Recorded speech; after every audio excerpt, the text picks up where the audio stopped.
are not knocked over by these sort of chaotic forces that we go through during this very intense time of transformation. It's a very exciting time, but it also has the potential of a lot of chaos, and of course we're seeing a tremendous amount of chaos being played out in the global theater around us. And of course it's no accident. So this year, in 2010, from the Guardian perspective, now remember, they're the celestial management structure. They work with the blueprint structures, they work with the movement of consciousness through these fields. In 2010, according to the Guardian perspective, it is the return of the indigo blue-ray consciousness, which is part and parcel in bringing species race memory back to the planetary consciousness fields. Now, this happens to be me. I had the immense and profound pleasure of being alone with the Sphinx for a moment a few weeks ago. So there's me clutching the left paw, crying, all over the tears, letting them go into the stone. It was so incredibly moving to be a part of finally meeting the Sphinx again. And again, I know that this is certainly not the Egyptologist and the scientific data around the Sphinx, but according to the Guardians, this is the oldest monument known to humankind on this planet. It's approximately 50,000 years old. It's been built over and over and over again. And as many of us have heard many times before, it is a historical hall of records that was built by the ET Guardian consciousness, partially when the Anunnaki had not defected and gone into their own agendas and factions, which I'm going to speak of in a moment. The Anu and the Syrian Blues built this for the 13th dimensional Blu-ray families, which are lion in nature. So the Blu-ray families have a tremendous amount of feline, liony type of genetic material. The feline races are a part of one of the original progenitors of this particular model that we're in, these bodies we're in, the Christ consciousness. This humanoid form actually contains feline genetics, and that's a part of one of the original creators of these particular bodies, the blueprint. So again, the return of the indigo Blu-ray and the return of species race memory is starting to connect into the planetary fields. So what does this mean? It means things that have been erased from our memory, things that we have not been consciously aware of prior to now in terms of the correct history of human consciousness evolution, the galactic histories, is starting to become more accessible to those that resonate with that particular level of information and are willing to receive that level of information. Now, the reason why the Guardians want me to go into discussion around this is because what this will do is that when the seed memories start to return that have been erased, and according to them, they were erased by the reptiles. So the reptilian invasion timeline, according to the Guardians, is beginning to surface in the planetary consciousness fields at this time. And so as, again, timeline memories surface into the mass planetary field, and that means our species memory, the human race's memory is going to start to return, because dimensional fields that have been creating membranes in between these times and spaces are actually collapsing. So that means what was holding an architecture in place where we couldn't access that memory or that energy or that frequency is starting to come into our field now, and they can't stop it. So what the reptilian invasion timeline represents, firstly, is a part of the memory for us, the core Atlantean seed conflict, which was the misuse of technology. If we could simplify this down, this would really be the struggle between our own personal ego will and that which is aligned to the divine source plan, that which lives in harmlessness and connection to the core of creation. So this particular invasion timeline started about 10,000 years ago with the Atlantean flood.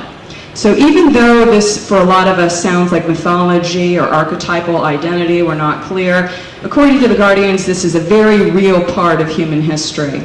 Prior to this last 26,000 years, again, we have cycles of evolution. Every time we go around in a procession of equinox, we had Lemurian culture, Atlantean culture. It was an extremely advanced culture. So our contemporary times today in 3D physical world tells us that we are at the apex of our technological glory, and clearly that is false. So going back to understand that prior to the last 1,000 years, or 5,000 years, we were actually, as a race, a very advanced culture, connected to extraterrestrial and cosmic intelligence, and utilizing extremely high technologies. And this was a part of the conflict of, again, the Atlantean time of human evolution. Now, as the Atlantis flood began about 9,500 BC, what this set into motion was responsibility for the choices that we made as a race. What we see today on the planet is a result of the choices we made in the last evolutionary cycle. Now, the reptilian agenda on this planet would love us to continue in the same cycle that we have been playing out in the last 26,000 years. And they're going to promote all of those same agendas to keep us distracted on the status quo, apathetic, and in addictive kind of states of reality, so that we're diverted from our inner truth and knowing. Because as we become more able to be instead of do, as we become more aware of the heart consciousness as an intelligence field, we will access this level of information. So I think most of us can attest to the extreme distractions, disruptions, the chaos that goes on in the external field to keep us out of ourselves, really truly within. So according to them, a very important timeline of reptilian invasion actually began in Stonehenge. So again, I'm going to take you through an understanding of a Stargate system. And a Stargate system is understanding the blueprint and the architecture as the core of creation. Every being has, everything has, every planetary body has a blueprint, has a template, and that's what the Stargates are. The Stargates literally open up into different dimensional times and spaces, and they are organic part of Ascension creation, understanding the creational fields of which all is actually created in the known universe, or unknown universe. So in terms of Stonehenge, it is the 11th dimensional gate, and it is where the core conflict between the anti-human agenda and the human agendas actually began.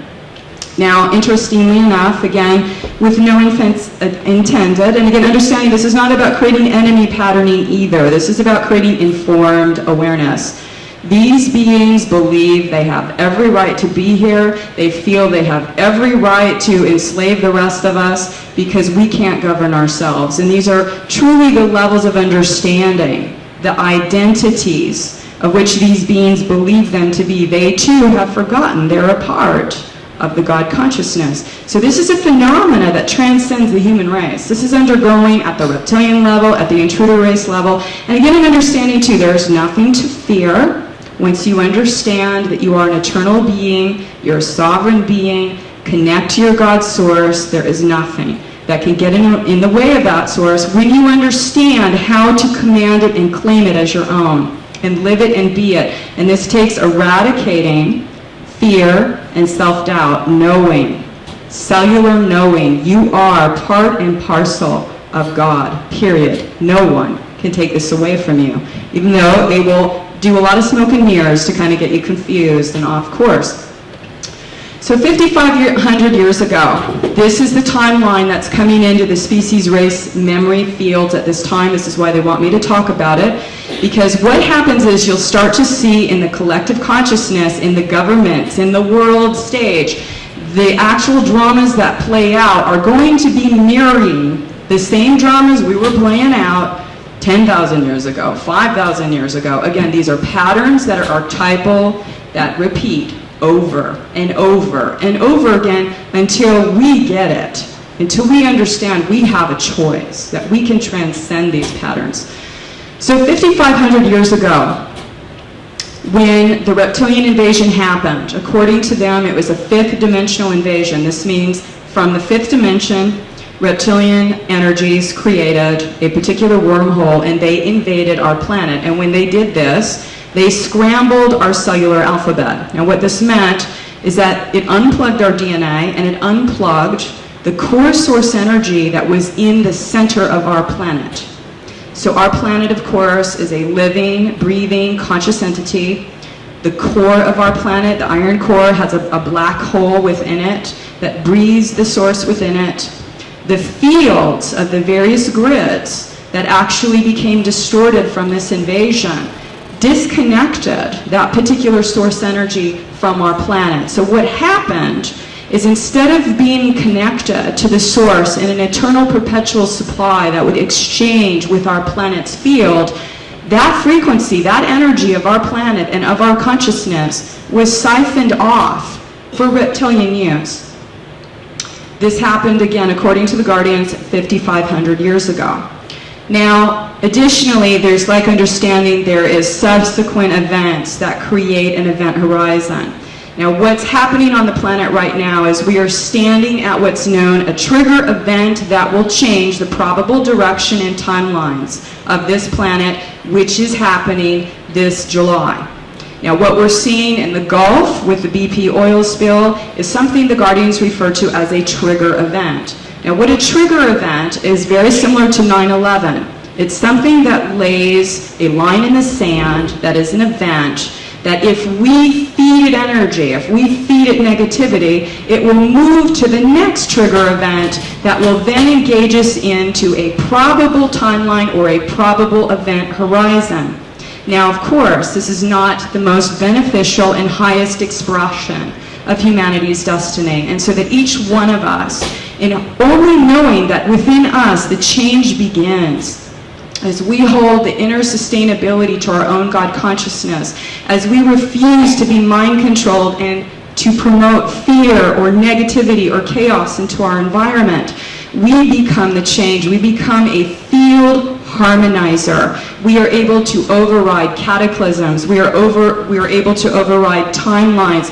We are able to literally bring higher frequency and hold that frequency to harmonize the field. And this is why I always cringe when there are speakers or people that facilitate specific dates that promote doom and gloom, like the world is going to end on this day or that day. We are so in a space of uncharted territory. Nobody knows what's going to happen right now. It's at the helm of human consciousness. We, as a race, as a collective species, have the choice right now. It is an extremely important time in the direction of humanity and getting beyond the enslavement agendas and the dark age of this reptilian consciousness invasion, and understanding reptilian not as particularly an entity. What I'm talking about is an intelligence field. If we look at the world today and we look at the third dimension, we can see humanity has lost its humanity. We are living in an anti-human structure. How did we let this happen? How are we allowing it to continue?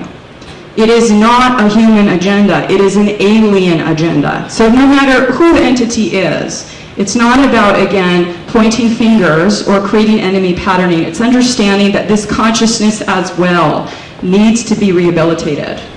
The reptilian consciousness needs to understand that its time of control on this planet is done, and that the human race is now deciding with its own choice to vibrate at a higher expression and potential for our race, for the future of our race. And this is really what the 2012 Ascension timeline represents, and according to the Guardians, a pinnacle of that is happening right now. Because, and I'm going to explain this at the end where they talk about mission upgrades from the Ascension timeline, because last year in 2009, for those of you that heard me speak last year, I talked about every year the Guardians as a part of their architectural repair of the consciousness field on this planet. And again, how is that actually completed? By us. So like understanding, I am the point person of a collective consciousness that works through my interdimensional self, and I am the actual ground crew that makes it happen. This is not about extraterrestrial consciousness saving us. There's none of that that's going to happen. It all happens right here. So as we start to align, to commit to our own evolution, to actually start to participate consciously, we can participate with our own individual growth, and then we reach a certain level where we're in our core, when we're in the truth vibration, and now we can choose to be a part of serving the planetary field, the human field, and etc. And that's really what the Guardian consciousness is about. It's committing to represent humanity's freedom, liberation, and sovereignty. And again, the highest expression for all beings, to be able to connect on their own with no intermediary to God's source, period. So the fifth dimensional, thank you.